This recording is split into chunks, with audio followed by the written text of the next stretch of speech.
Okay, so we're on Mem Zayin Amud Aleph, about the middle of the page. We actually have a good starting point because we went through again last week the discussion of Mos B'Chalipin, and remember that the Gemara was in a quandary on how to interpret the exchange as to whether or not when you exchange a chamor for a para, how to do it? Is it really chalipim? And the Gemara gave an interesting answer and said no, that our circumstance isn't a trade of chamor for a para, it's chamor for a para and a tleh. So you remember the concept is that since it was a 2-for-1, since the 1-for-1 had transacted, but the 2 didn't yet transacted, the second behema, therefore there could be no chalipin, because chalipin requires a complete exchange, and there wasn't a complete exchange. So that's how the Gemara sort of wiggled out of that dilemma. L'chaira, it looks like you can substitute one for the other, and remember there was money involved. So the money was exchanged for the chamor for the para. End of the day, no proof. So we're still right now with a conclusion that there is no definitive proof, and we'll see how the Gemara couches that in terms. There's no definitive proof whether money can or can't be used for chalipin. So that's the good transition to where we are, Omar Mar, which is it's about halfway down from the top to the wide lines. It's about maybe a little bit more than a third to the full page, but it's the last 3-letter words, Omar Mar, right? So Omar Mar, says the Gemara. Now, we just last week gave 2 versions of Rav Huna, right? One version where Yeshalov Oina, in other words, you make the transaction here. Setting is a person comes along and says, I have a fistful of money. I want to buy your item. No identification of how much money there was, just a fistful. So the Gemara says it's immediately transacted. What does that mean, immediately transacted? L'chaira, it means that when you transact the money, not the chayfetz, the money, you already have a kinyan.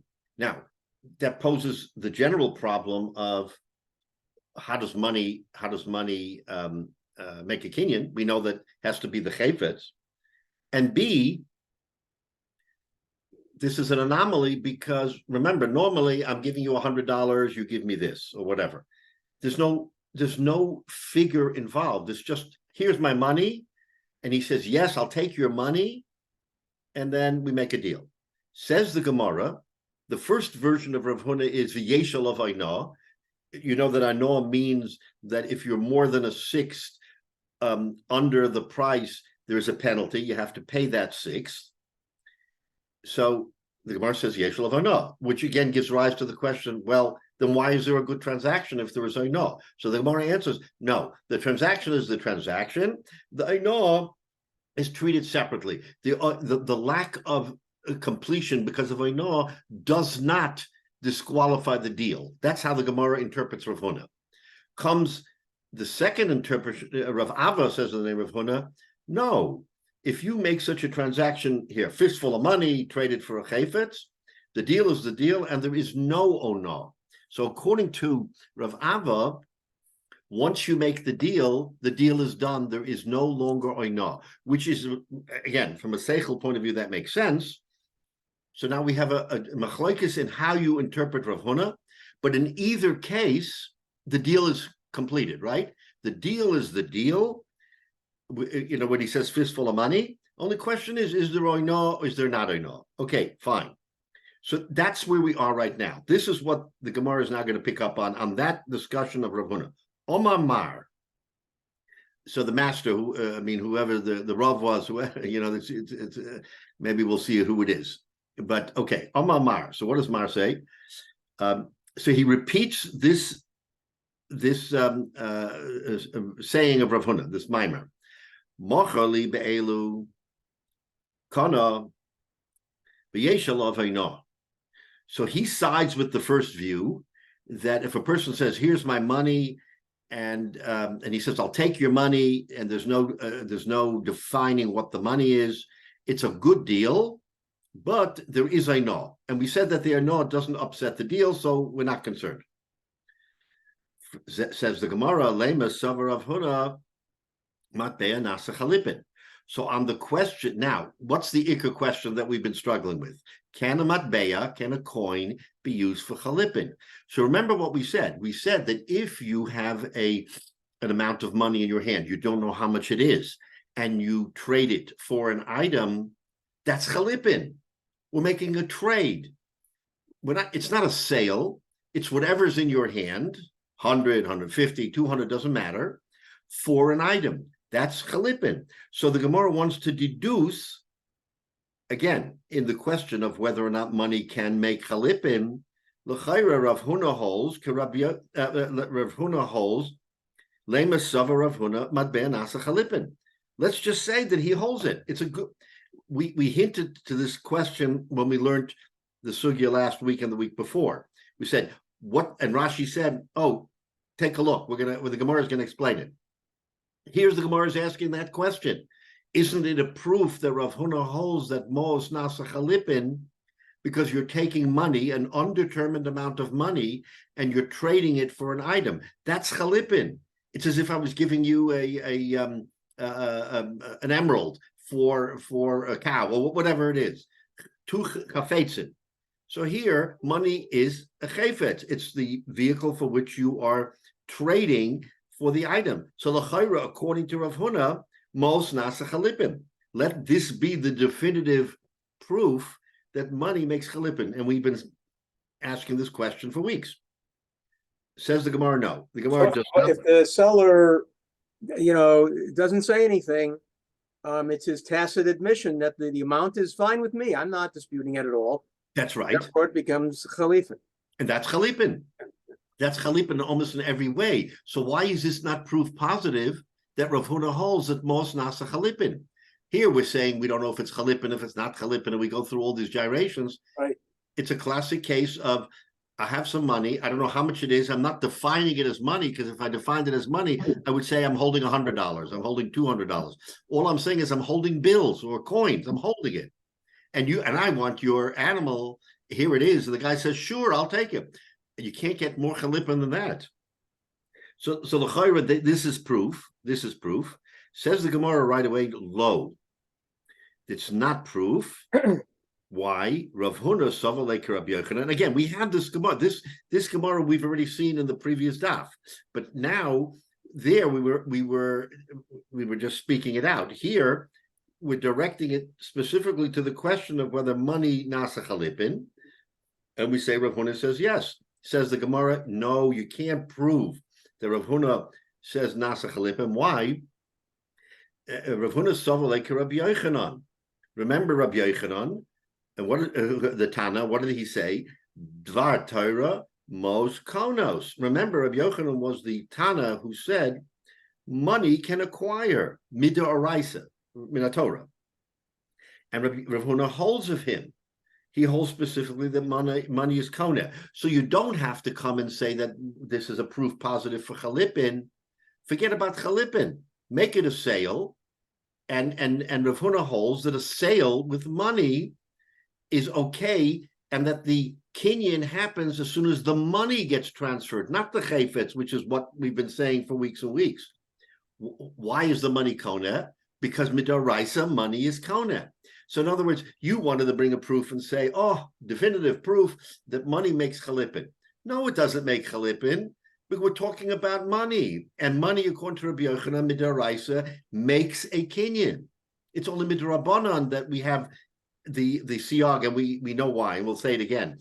But midoraisa nasa chalipin. So Rav Huna says, I hold like Rabbi Yochanan, and therefore, when I have this fistful of money, and the guy says, I will take it, it's a sale, not chalipin, because he's taking the money. Why? Because according to Rabbi Yochanan, it's okay to take money and make a kinyan. It's okay, midoraisa. So again, we don't have a proof. We don't know if money makes chalipin, because this is not chalipin. This is a classic case of a sale, and according to Rabbi Yochanan, it's a valid sale. All right. So then, again, finishing the when the seller takes this purse, this fistful of money, in what way is he not doing Mashiach when he actually takes it? No, he did. He's saying, here's the money.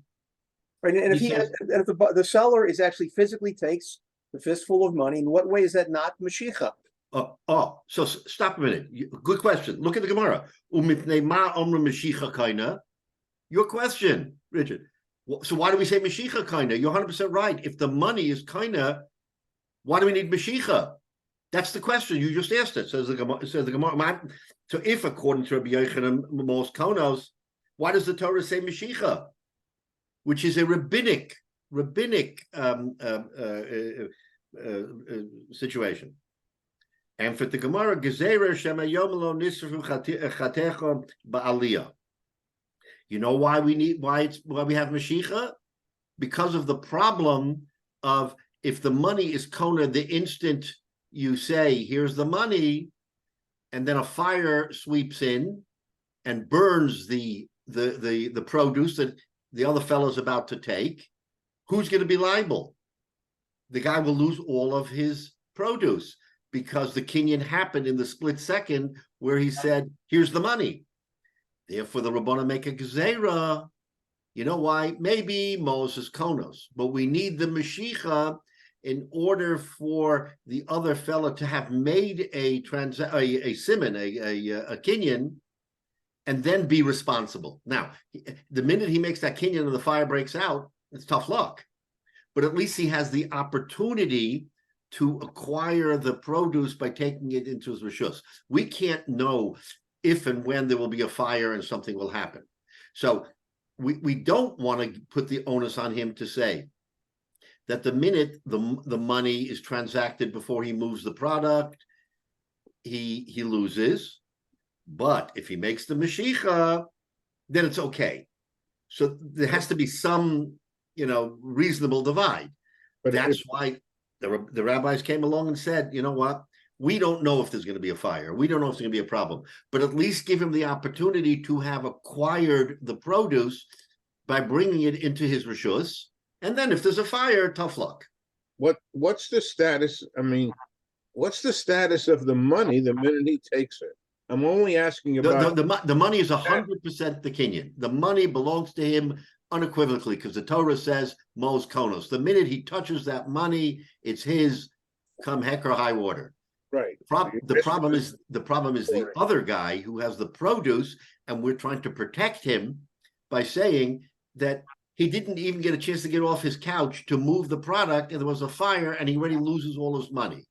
The rabbi said there's something wrong with that.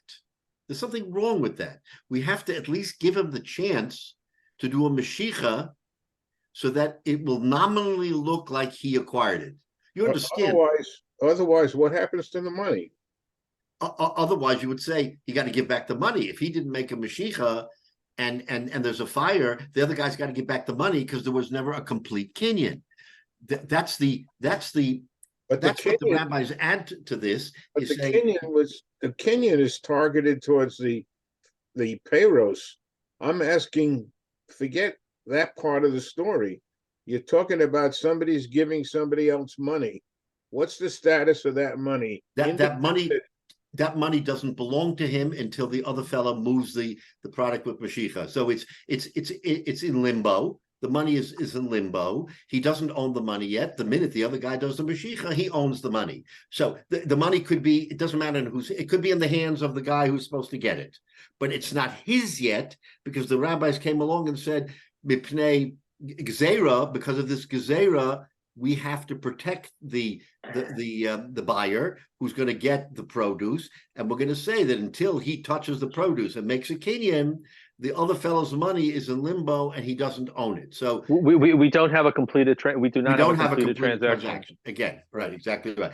But by saying this, Yale, and we're saying that there's no proof of chalipin anymore because this isn't chalipin.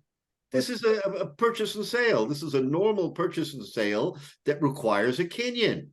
So once again, Rav Huna, there's no definitive proof to the underlying question of whether or not Mos Nasa Chalipin. But there always has to be a status of the top of the items that we're talking about. And so if the money gets moved to this other person who has payros. I mean, the money can't be in limbo. It has to belong to somebody continuously. No. The money changed hands, but according to this understanding, it changed hands, but it didn't change ownership. In other words, yes, he's holding the money, but he doesn't have definitive ownership of the money till the other fellow does the Mashiach, which, by the way, that's the classic that we've always talked about. The status still has to be that the money wasn't transferred, even though the next guy is holding it. The money doesn't. Money wasn't transferred. Correct.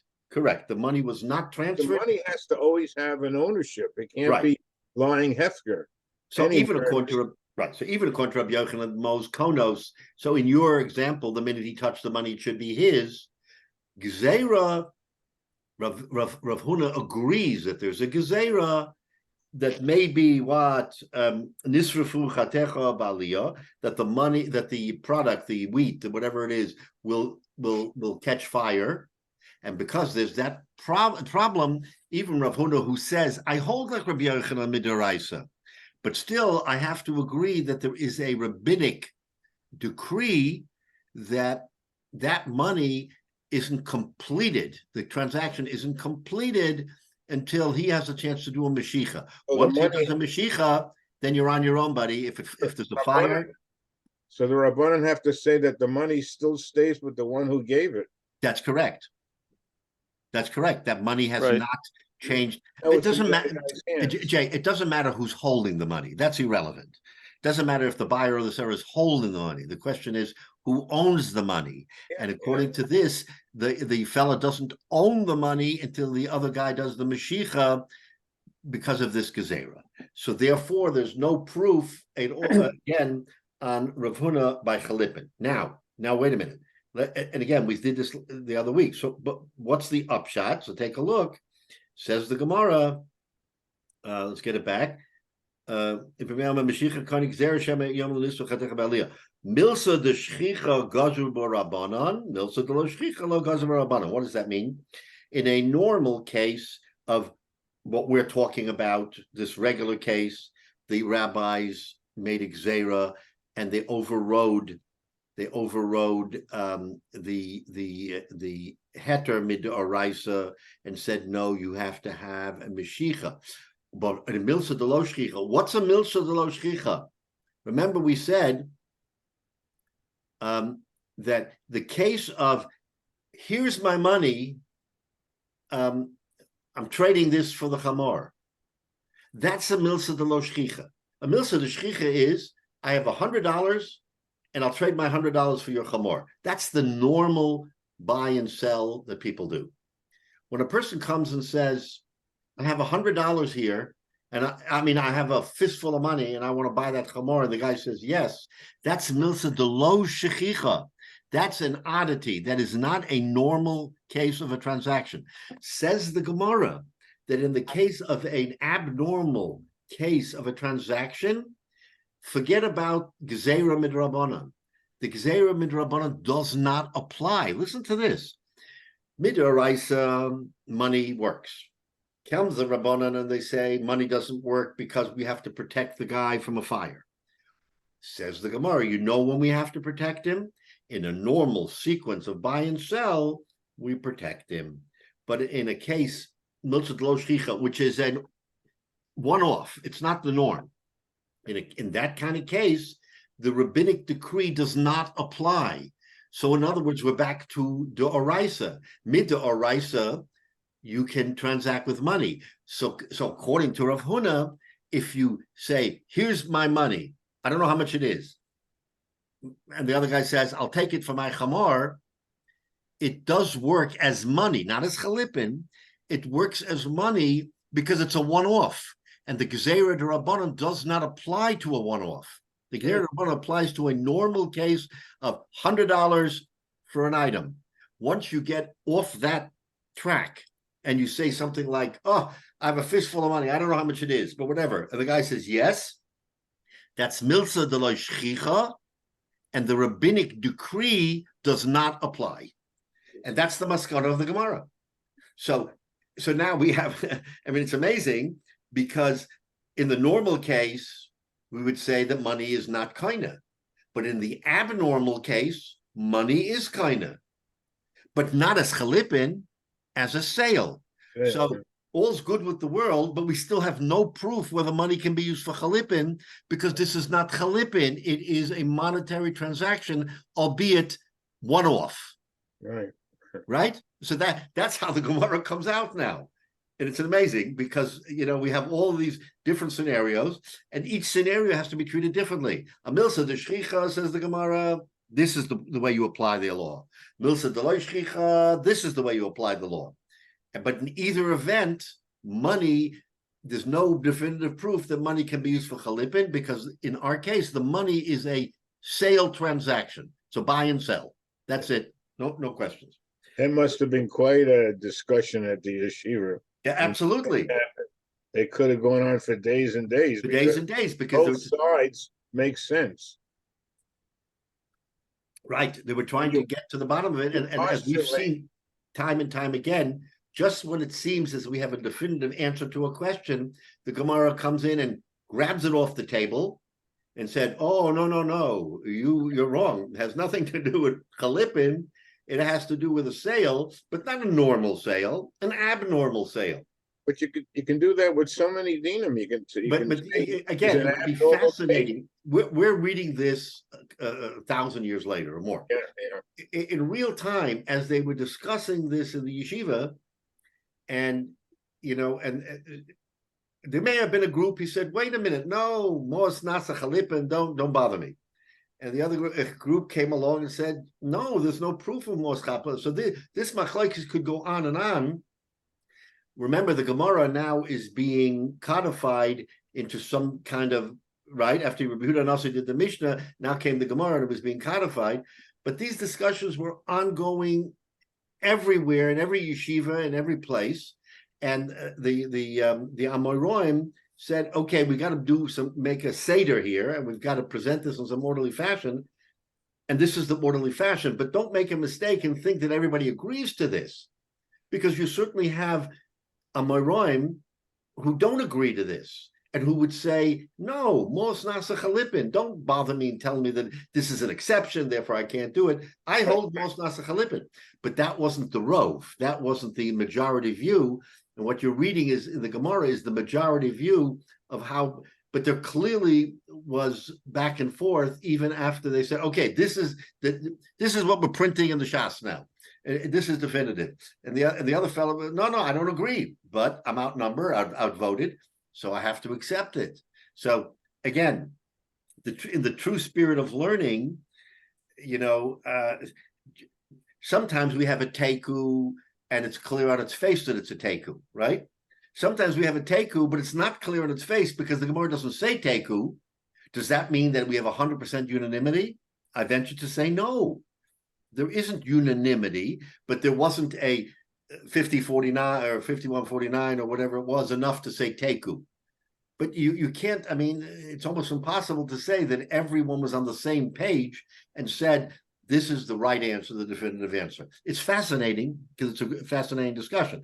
But when you look at the Rishonim, especially later the Achronim, the Maram and the Marshaw and the others, then sometimes they'll help elucidate what was going on at that time. And that's what makes, Shas so extraordinary, is because until you get to the Shulchan Aruch, nothing was black letter law, like we used to say in the law. It's not black letter law. The Gemara came and said this is the law, and we see later on comes the Shulchan Aruch and the Tur and everybody else, and they take that Gemara and they say this is how we're going to interpret it. And the halacha, when you look at it hundreds of years later and examine it compared to the Gemara halacha, which we're talking about, aren't the same. What the Gemara defined as the halacha was the halacha then in the 2nd century, the 3rd century, and in the 5th, 6th century or later, when the Shulchan Aruch was finally put together, Yosef Karo, whatever. How now they came upon and said this is the halacha. Again, it's fascinating to have sat in the conclave of Gedolim who was saying this is the halacha. But what about the Man the Omar who said a couple of hundred years ago that mos nasa chalipin? What are you going to do with him? All right, he's a minority. But again, it didn't say teku. So, when the Shulchan Aruch doesn't really want to leave you in doubt and said teku so that you don't know the halacha, right? That's the whole point of the Shulchan Aruch, is that it takes doubt away. But make no mistake that doubt that they take away doesn't mean unanimity. It never means unanimity, almost never, because you'll always find man de omrim, like Beis Shammai, Beis Hillel. We pass him like Beis Hillel, but the Beis Shammai, the significant body of Torah from Beis Shammai didn't agree with it, but they were subsumed into the halacha. Doesn't mean that they're wrong. We know that they're not wrong. We know that loss of love, things will change, but in real time, the rabbis who were practical also said, wait a minute, the halacha needs to be like Beis Hillel because we've moderated the halacha and we're not extreme. If we followed Beis Shammai, we would have an extreme view, and we don't want an extreme view.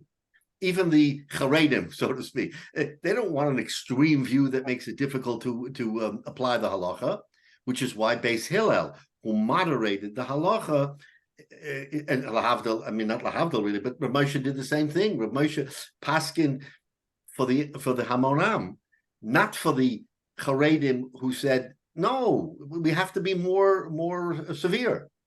So you go ahead and be severe. You be Lefnim Mishur Sadin, it's okay, but don't impose your Lefnim Mishur Sadin on the body of halacha that most people are going to accept. Now, we have to draw a line, and I say this because what we're dealing with today in our time is that a lot of halachis, some of them not so are saying, no, the halacha that was a couple hundred years ago can't apply today because we're living in a different time. We have computers, we have this, that, the other. So they're trying to sort of take the halacha and circumscribe and say we have to mold the halacha for our time. I mean, our thinking is can't do that.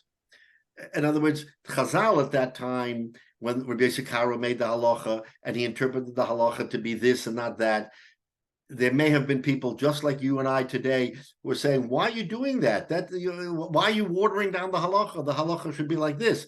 Nevertheless, they had the Yer Shemayim, they had the Chochmas Hashem, whatever.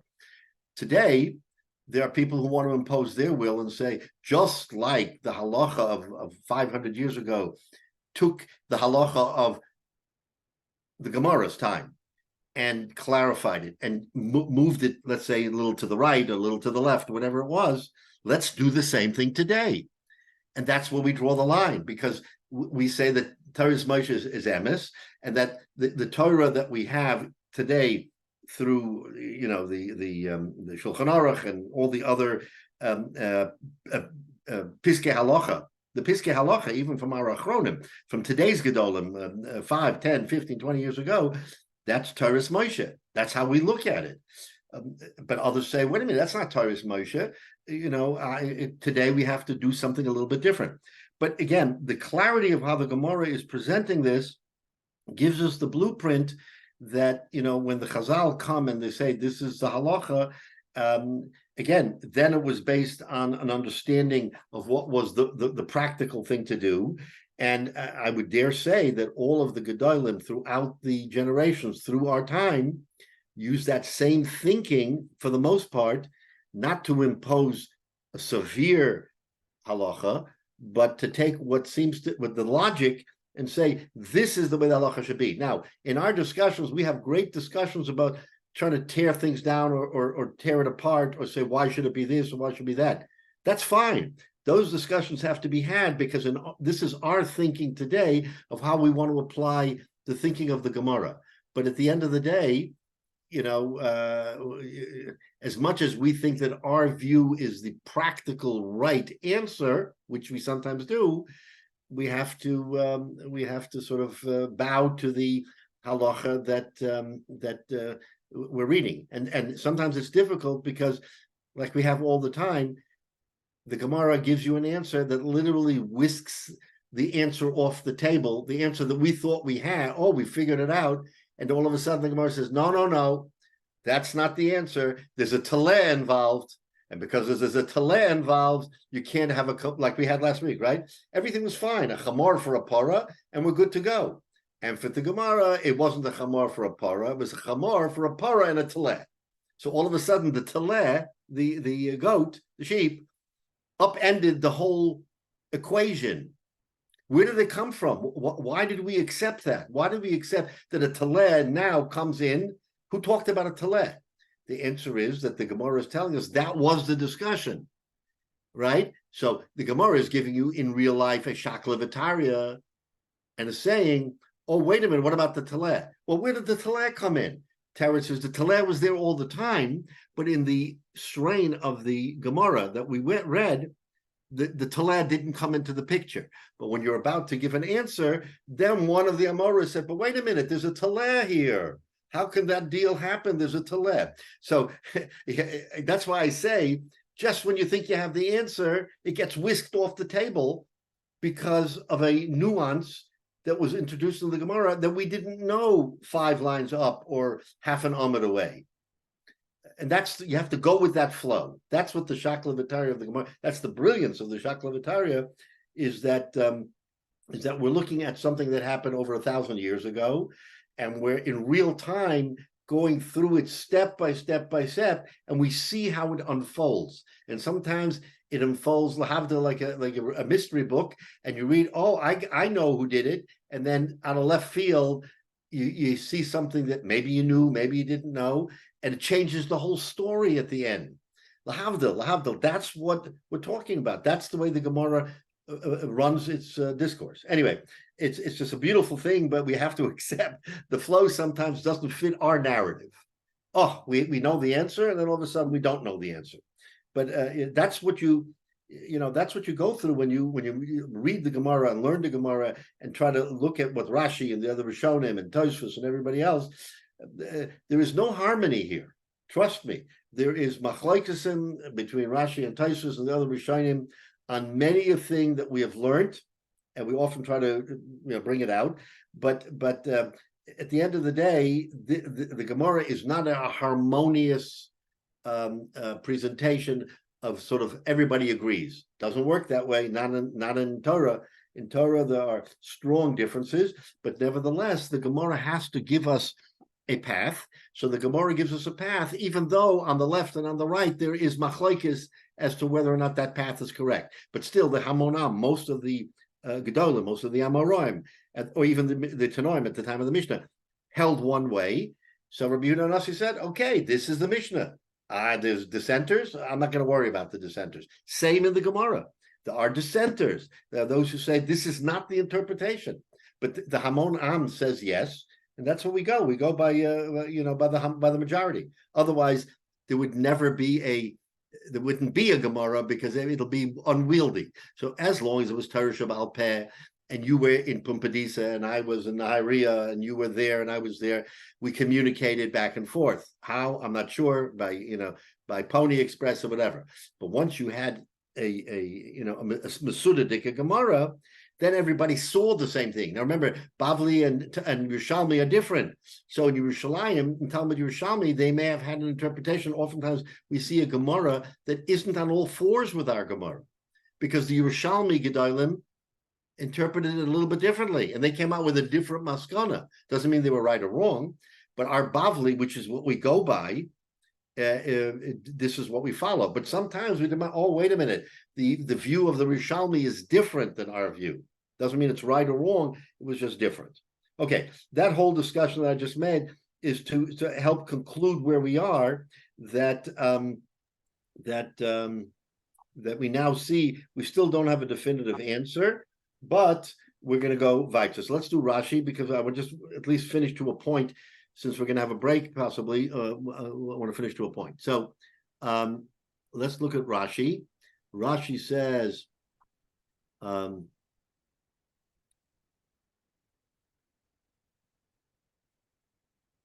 Kasava Rav Huna, says Rashi about 15 lines down. The Hayoev Tama Lemilsa Mishum the Chalipin Dami, because we're thinking that it's Chalipin. So that it should be a proof. Says the Gemara, Sovalei Rabbi Yochanan, says Rashi, Koloma, Ein Matbeya Nasa Chalipin. No, Matbeya doesn't make Chalipin. Vahani lav chalipin. We're not talking about a case of chalipin. Eladomim. It's a case of purchase. Because he says, sell me the domim ki haigavna kana below mashicha ki chalipin. This is the exception where money transacts without mashicha, meaning money makes the kinyan, which is of course something we say doesn't happen. Ki chalipin, it is like chalipin. It's not chalipin, but it's like chalipin.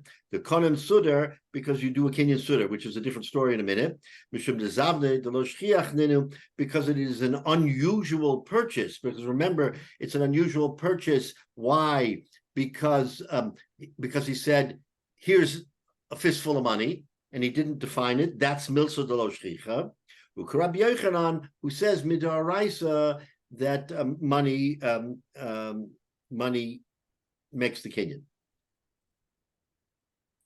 Okay, now let's just go into this next Gemara, because this now will open up our mind again. Now we're not talking now about chalipin. We're not talking about money chalipin. We at least have reached the point. We'll see later if we reopen this can of worms. But right now, money does not make chalipin, and this whole sugya deals with a doraisa, the midoraisa money koneh, and the whole story of Rabbanan, because we do hold the rabbinic interpretation is only by milsa de shchicha, that we say that you need mashicha, but milsa de lo shchicha, because of this, here I have a fistful of money, that's an abnormal transaction, that there is no rabbinic decree, and Rabbi Yochanan's psak of Mos Konos applies. Okay, now Omale Marhuna Bereder of Nachman Ravashi. So now Marhuna Bereder of Nachman, it's not the same Rav Huna that we're talking about. It's Marhuna Bereder of Nachman, the son of Rav Nachman, said to Ravashi, also Hochim is Nisala. This is the way you learned that Mishnah. This is how you interpreted the Mishnah. Okay, in other words, this is your view. Everything that you've just said now, this is your view. No, Anan Hochi Masnisallah. We have a different interpretation of this Mishnah that we now have been talking about. So in other words, what is it? V'chein Omer Rav Huna. In other words, this whole discussion of Rav Huna that we've been talking about, you interpreted it one way, says Mar Huna, and I'm going to interpret it differently. What am I going to say? Okay, what am I going to say? Ein matbeya nasa chalipin, that a matbeya cannot be used for chalipin. In other words, I'm going to give you want to say that maybe from what we learned until this minute, can we say definitively matbeya nasa chalipin or not? The most we can say is it's unclear if matbeya nasa chalipin. Why? Because we excluded this case from chalipin and said it is a purchase. But because it's a purchase, does it mean definitively that matbeya can't make chalipin? We didn't say that. We said this is not a case of chalipin, which we thought it was. Why? Because it's exchange of money, and he holds like Rabbi Yochanan. So this is a very nuanced line. So from the Gemara that we just learned till now, we are saying that this is not a case of chalipin, but we don't know definitively if Mos Nasa chalipin or not.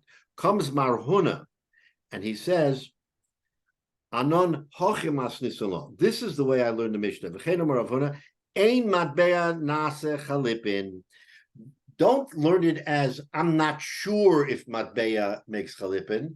I'm telling you definitively that matbeya does not make chalipin. You understand the difference? The Gemara that we just concluded was not definitive. So the Gemara says you can't learn from here that matbeya nasa chalipin because we're talking about a scenario of purchase, right? Because milsa de lo shchicha. But what would in real life, what would the halacha be as to whether matbeya nasa chalipin? I don't know. Maybe yes, maybe no. Says Mar Huna, oh no, I'm not going to leave you with an ambiguity. I'm going to tell you in so many words, ein matbeya nasa chalipin. definitively matbeh is not chalipin. So if we're going to walk away from this sugya, we're going to scratch our heads and say, so what is it? The answer it depends on who you follow. If you follow the view the Gemara espoused to show that ein matbeh nasa chalipin, it's a milsa lo shchicha, fine. But if you follow Rav Huna, Mar Huna is going to say, no, there's no doubt anymore. Rav Huna holds ein matbeh nasa chalipin. It's another example of two views in the Gemara and how you're going to accept the halacha. So for our purposes, at this point in the Gemara, as we continue on to another sugya, it's a machlokes, which of course it always is. It's a machlokes as to whether or not Mos definitively can be chalipin or not. According to the shita that we learned before, it's still in doubt because you can't bring a proof from here because our case is not about chalipin, it's about transaction with money. And Mar Huna extrapolates from this same Gemara, no, this is a proof positive that Mos can't be chalipin because of the way the Gemara couches it and said that it's a monetary transaction.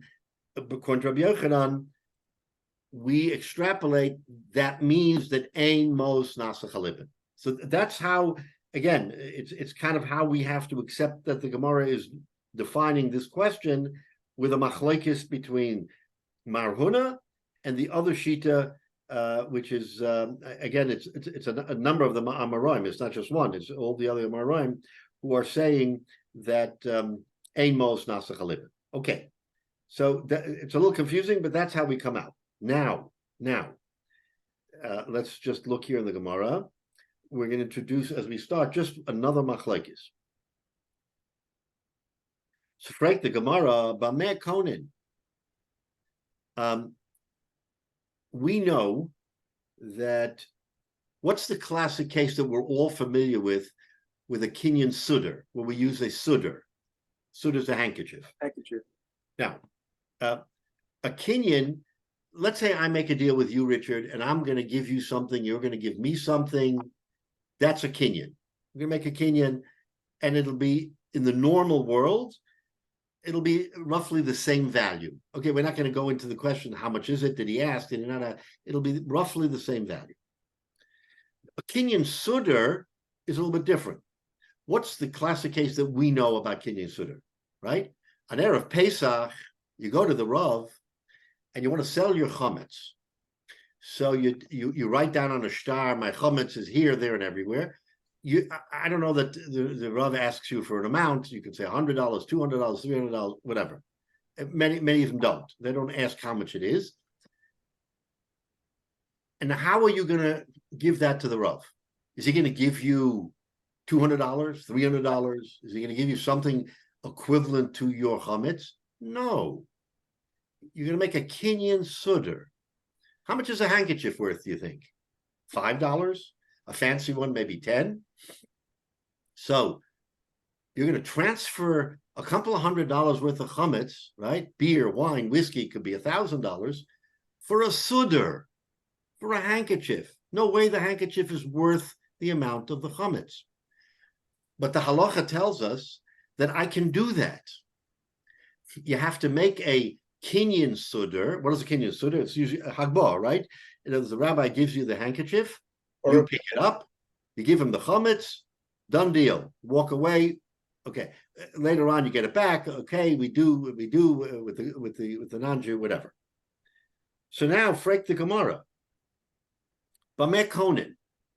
How does this Kinyan Sudder that we're talking about, how does it happen? Bameh Konin. With what? In other words, we have to start digging into this. Whose Sudder is it? Is it the Rav Sudder? Or is it your Sudder? Do I produce the handkerchief and say, here's my beautiful handkerchief? Or does the Rav produce the handkerchief? And wait a minute, he didn't even give you the Sudder. After he gives you the Sudder and you lift it up, he puts it back in his pocket. What are you left with? Nothing.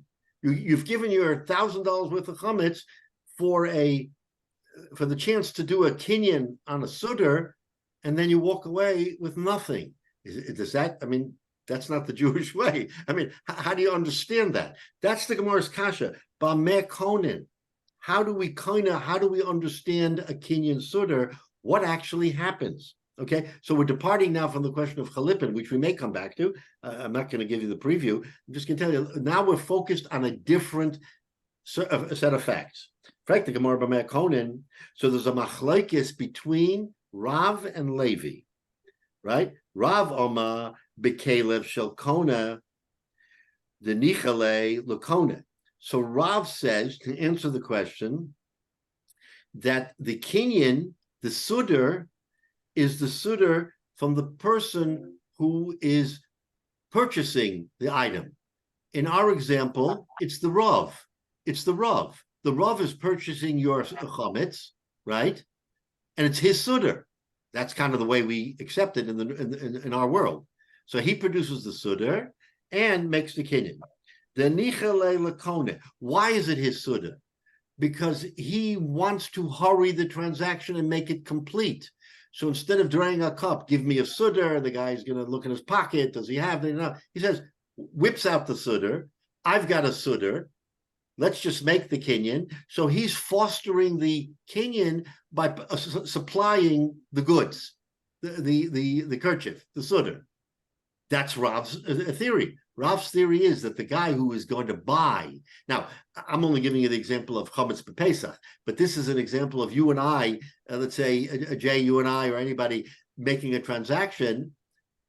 The person who is going to get the goods, he's the one who produces the sudar to hurry along the transaction and make it complete, right? The nichale lekone, the lahave makne. In other words, he wants the kinyan to complete, so he makes it happen. So that's Rav. Got it. The Levi Omar, Levi who argues on Rav, he says, no, B'Kelev shel makne.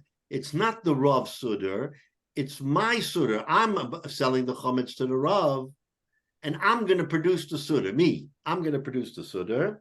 Why? Because it being a common, and he's going to explain later on why it's my sudar. In other words, so the machlokes now, the underlying machlokes is whose sudar is it? Because remember that now that's in the case of chametz b'Pesach, but in the case of a regular transaction where we're using a sudar, remember, in a transaction between me and you, let's say Jay or anybody, in that transaction, the sudar is only part of the transaction. The sudar represents the transaction, but underneath that transaction, there are goods being transferred. There's actually goods being transferred, but the sudar is the mechanism. So in that situation, not in the chametz b'Pesach situation, which is the more classic that we know of, who uses a sudar? See, the truth of the matter is, if you and I are going to do a transaction, I don't need a sudar. You give me money, I'm going to give you the item, you'll make a mashicha or a hagbo on the item, end of story. Why do I need a sudar? The sudar is kind of like an implementation here. Oh, we want to make it easy because maybe the stuff is sitting in the warehouse and the warehouse is a mile away, so we do a kinyan sudar. And the kinyan sudar makes the transfer complete even though you haven't moved the goods. The goods are still sitting in the warehouse. So the money is transacted, I do a kinyan sudar, and the deal is done. But whose sudar is it? My sudar or your sudar? That's the machlokes between Rav and Levi. Rav saying it's the sudar of the acquiring person because he's anxious to make the deal, so he wants to use his sudar. And Levi says, no, it's the purpose, it's the person who is giving up the goods, who is selling the goods for the money. It's his sudar. Go ahead, Jay. So the fact that the sudar has no value. No, it does have value. It does have value. The handkerchief, all right. But compared to a field of goods, it's right. It's minuscule. It really doesn't represent anything. It represents the tip of the iceberg of how we're going to make this deal, even though the sudar is not equivalent to the money, but it doesn't have to be because the sudar represents the goods in the warehouse. But they're both agreeing to this transaction, so right. It shouldn't matter whose sudar it is. Well, Okay, you're saying it doesn't matter because the transaction is happening, but we're getting into the weeds now. When we want to understand when Rav says this deal happens, does it matter if it's the buyer or seller's sudar?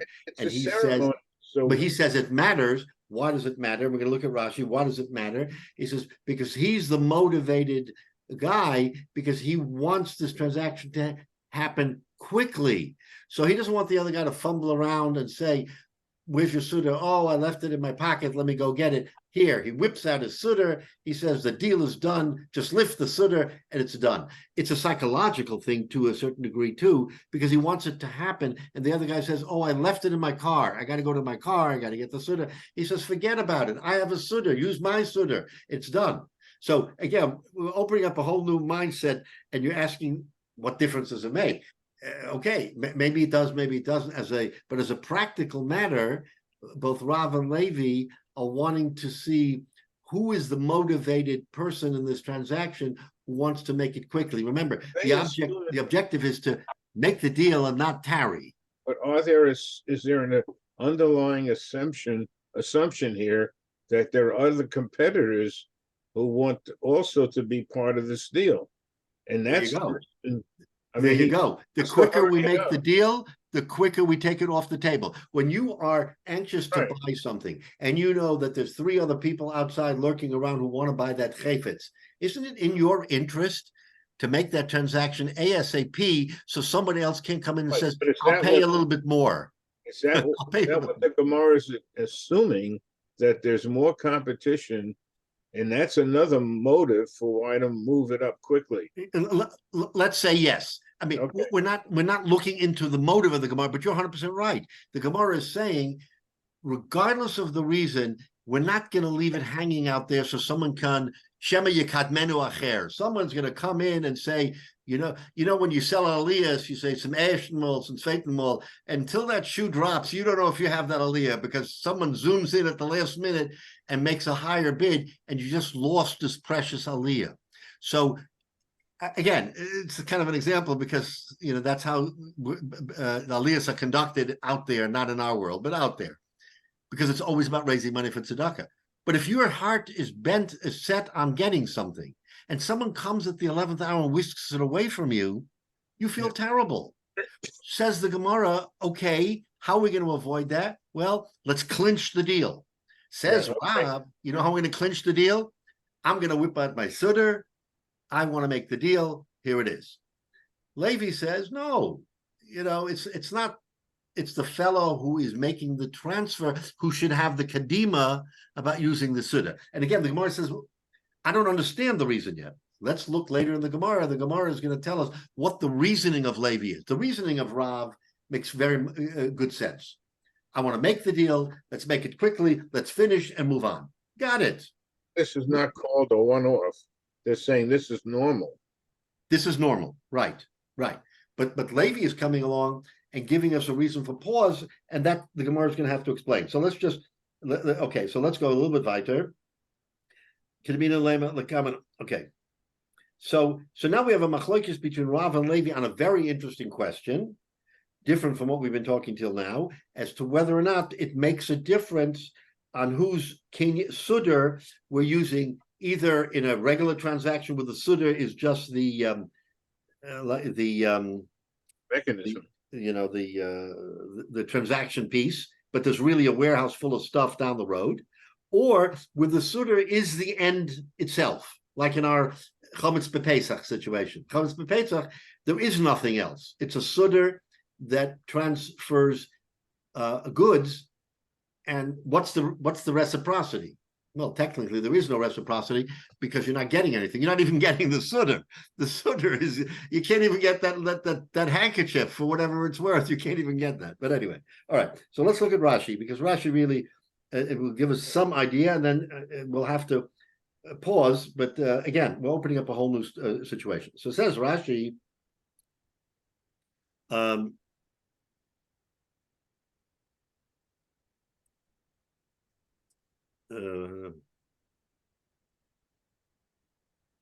Bameh Konin, Kinin Chalipin, Diksiv, Bekro, Shalaf Ish Nalo, Mishala Fanasan. Okay, so this is fascinating because what is Kinyan Chalipin? So we got to go back to Megillus Rus, where in Megillus Rus, what happened in Megillus Rus? Just to recount, okay, Boaz came along, and Rus had lost her husband, right? I mean, Machlon and Kilyam, the whole story.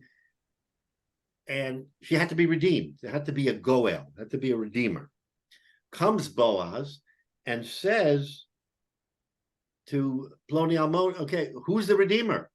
Someone has a redeemer. It's not me. I'm more distant to this story. So the redeemer, whose name we don't know, says, I don't want to redeem. I'm not going to redeem. Comes Boaz and says, I will redeem. And how am I going to redeem? Because we're going to make a kinyan. How do I come into the picture? Because there has to be a kinyan to open the door to allow me in. What's the kinyan? Says the pasuk there, Sholaf ish nalo, that he transferred his shoe. Remember, we had the whole discussion about a kli. You have to have a kli. Is a shoe a kli? Or whatever. Okay. Is Paris a kli? No, Paris is not a kli. All right. So he's trading the kli, and that gives him the right to come in here and transact. That's what Boaz. That's the whole story of what the cornerstone is. So now, if that's the case, that Shalafish Nalo, so now we're coming and we're saying, you know what? This sudar is a nalo. This handkerchief is a shoe, the equivalent, and we're going to transact the sudar to make the transaction valid so that we can now complete the transaction. Because Boaz wanted to complete a transaction, right? Wanted to throw Rus, but he couldn't get there. So he had to do something to open the door to allow him to get there. Okay, so now, so says Rashi, that B'mer Konin Kinyan Chalip L'Ksiv B'Kros Sholav Ishnalo Mi Sholav V'Nosan. So Rashi asks the question: in the case of Boaz, whose shoe was it? Was it his shoe? Was it the shoe of the Ploni Almoni? This is the actual question. So we're taking a shoe, we're making a kinyan, but we don't know whose shoe we're using. Now we're transferring it to our case to have a makna kaina es a kli. Okay, so that's the end of the Rashi. So this is the source of the question that we're asking, because we're talking about a kinyan sudar, and from the actual source, the source never told us. If you were to go back to Megillus Rus and to look at the pasuk, you would not be able to determine whose shoe it was, because it's not clear. So now this Gemara is trying to understand what the source meant, and what do we do here? Okay, so now, so let's just see here. Maybe just do one more line. Amalei Rav Huna b'diskera l'Rava. So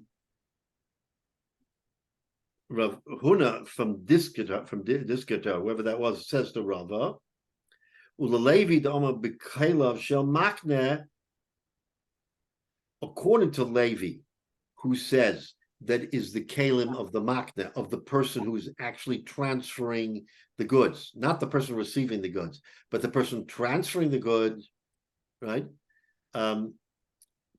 Hokakani ara avgalima. It turns out this is going to open up an incredible door. What's happening here? He is purchasing ara. Ara means land. Some product, I mean, something that is not metaltalin, let's say. It's according to this, he would be purchasing ara agav glima on the back of a garment, right? So what happened? So what's wrong with that? In Kain havle nechosim sheyesh lo machrayis v'niknen al nechosim she'ein lo hamachrayis va'anan ipchatanan. Okay, again, we're going to leave you hanging here, but if you say, according to Levi, that a person who is transferring the goods is using his handkerchief, he's the one using the handkerchief, then it turns out that he can make a transaction where his handkerchief, which is metaltalin, can acquire something that is not metaltalin. In other words, a piece of land. Why is that possible? Because it's kind of, remember we talked about a kinyan agav, and a kinyan agav means you do one transaction and you pull along another transaction. But that situation was karka pulling along metaltalin, not metaltalin pulling along karka. According to Levi, you can have a possibility where the person who's using the sudder is transferring with the sudder metaltalin and pulling along karka. And that's not possible because the Mishnah says that a kinyan agav is only karka pulling along metaltalin, not metaltalin putting along karka. So that's the question that we're going to leave us with here. So the Gemara asks the kasha, according to Levi, according to Rav, who says it's the other fellow, never a problem, because if it's the fellow receiving it, right, it's not his goods that is being transferred. He's receiving goods. So receiving goods, he uses his glima, his handkerchief, a sudder, and it's all fine and good. Glima is a garment, so that can be a sudder. But according to Levi, who says that it's the fellow who's making the transfer, who's also, it's his sudder, but if he transfers karka, which he's allowed to do, how does that work? He's using a sudder, which is metaltalin, and he's pulling along karka. So it's nechosim she'ein lahem achrayis, because metaltalin is called nechosim she'ein lahem achrayis because it's fungible. Remember, the difference is that nechosim she'ein lahem achrayis means something definitive that's always there. Karka is always there. You can't get rid of karka. That's why it's called nechosim she'ein lahem achrayis, because it's stable. Nechosim she'ein lahem achrayis means metaltalin here today, gone tomorrow. So if I'm transferring a suda, which is a metaltalin, nechosim she'ein lahem achrayis, and I'm pulling along karka, which is nechosim she'ein lahem achrayis, that flies in the face of the Mishnah, because the Mishnah says v'anan ipchatanan nechosim she'ein lahem achrayis nitin nechosim she'ein lahem achrayis. So how can you possibly say, Levi, that the person making the transfer is the one who's using the sudder? That won't work. Okay, so let's do Rashi and we'll stop here. Again, we'll have to just go over this, but I leave you with that question because the Gemara is saying, according to Levi, this all blows up. You can't possibly say, Levi, that what you're saying is correct. So says Rashi, Kokona ara agav galima, hanoisen karka lechavero bekinyan sudder. Okay, I am, Jay, going to give you karka, and with the kinyan sudder, and I'm going to use my sudder, v'hamakabel matana moshech hasudder mi'adanoisen, and you're going to make a meshicha on this sudder that I have, v'nikta lo karka, and you're going to be kind of the karka im hasudder b'meshicha hasudder shenikta b'meshicha. So my sudder, you're doing the meshicha, you get the karka. Where's the karka? Doesn't matter. It's in Wyoming, but it's your karka because you pulled the sudder. But wait a minute. So the sudder is pulling the karka. Nechosim she'ein lahem achrayis is pulling the nechosim she'ein lahem achrayis. Im kain, says Rashi, havalahu karkos niktin and metaltalim. It's karka that is being kona with metaltalim. B'meshicha b'davashu kinyan l'metaltalim ve'ena kona l'karka. Nechosim she'ein lahem achrayis niktin nechosim she'ein lahem achrayis. Right? B'davashu kinyan l'karka ve'ena kinyan l'metaltalim kiniktoni b'kesef b'shtar b'chazaka. So that can't happen. You can't have a case because the Mishnah is beferish that the only kinyan agav is only if it goes from land to metaltalin, but not metaltalin to land. So that's the kasha on Levi. According to Levi, that we're using his handkerchief and transacting, then it would come out that you, the recipient, would be getting karka, and all you have to do is to make a meshicha on a handkerchief, which means the chosim she'ein lahem achrayis are pulling along the chosim she'ein lahem achrayis, and that is wrong. That can't happen. So that's the kasha, and we're going to stop with this kasha, but that's the kasha on Levi. When it comes to mechiras chometz, yes, somebody can say, I'm giving you the whole room that has the chometz, but that's still not, the house is still not karka. That's exactly right, Jay. That even if I'm selling you thousands of dollars worth of chametz, it's metaltalin. It's metaltalin. We don't have that problem with chametz unless I'm selling you my house or I'm selling you my whole room. You can come in and take a saw and cut off my room and take it with you. I mean, it doesn't happen, right? All I'm doing is selling you metaltalin. So there's no question here in our case. Okay, but the house is not still karka. The house is well, okay. If the house is connected mechubar lekarka, I think we have to consider it karka. I hear your point, but if the house is mechubar lekarka, if it's mechubar lekarka, let's just say for our purposes, okay, we won't go into that. But that's not our case. The case of chametz b'pesach is clearly metaltalin, so we don't have that problem. But we have the problem where you're going to acquire my parcel in Wyoming for picking up a sudder here. That can't happen if it's my sudder. It's okay if it's your sudder and you're getting the property in Wyoming. But if it's not good if it's my sudder, because then my sudder is pulling along a piece of property, and that can't be. All right. So this is where we're going to stop. And again, I'm not guaranteeing you that we're not going to come back to most clipping, but we're now going in a different direction. And Mitzvah Shem, so again.